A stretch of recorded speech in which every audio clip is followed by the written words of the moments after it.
You are a consultant for a large organization, and they have currently had an increase in counterproductive work behavior, mostly around working fewer hours for several work groups than what they were hired for.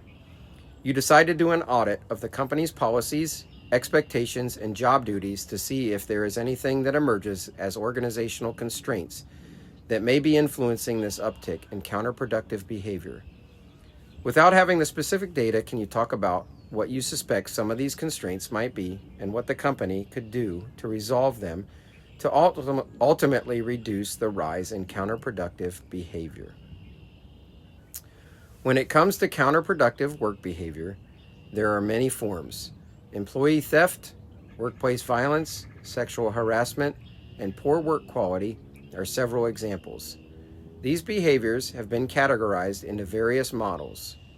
In this example, employees are choosing to work fewer hours than what they were originally hired for. This decrease in hours are not a company-wide issue, but rather within several work groups within the organization. An internal audit may be effective at uncovering the specific reasons for this counterproductive behavior. The fact that this is being done by entire work groups points away from person-based causes of counterproductive work behaviors, or CWBs. Person-based causes tend to be more individualistic, centered around conscientiousness, trait anger, self-control, and narcissism. Had this case involved one or two bad apples, these factors may be the root cause. But with this case focusing on entire work groups, it's more of a situation-based cause of CWBs. One consideration is whether or not norms within these groups have led to CWBs. With this situation being a new increase in CWBs, there must be more to it. Likely the root cause is some sort of injustice, perceived or otherwise. One possibility in new hiring practices by a local competitor. If competitors have difficulty attracting talent, they may institute sign-on bonuses or higher pay. For instance, a local business having trouble attracting cleaning staff, they may be forced to pay significantly higher wages. This leads to animosity within others that serve in similar capacities within the organization. A perception of poor or low pay is often one cause that leads to cutting of hours by the employee to get back at the company. Often showing up late and leaving early are behaviors that are associated with this form of employee theft and counterproductive work behavior. I suspect this is likely the primary cause.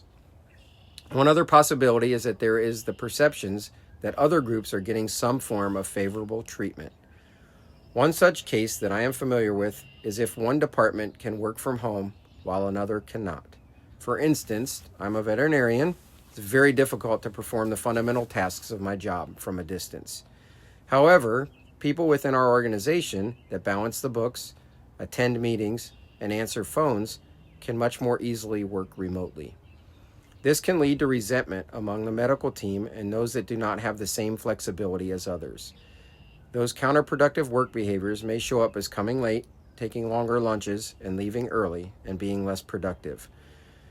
The resolution to these two examples may be more straightforward than some may think. For instance, pay rates could easily be increased or bonuses could be given.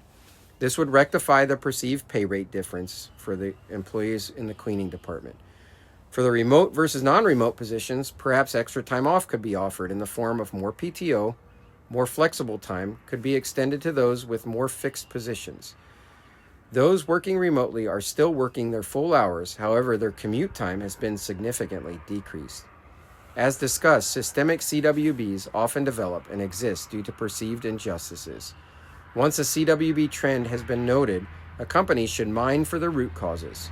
Once these are discovered, the perceived injustice can be addressed and rectified.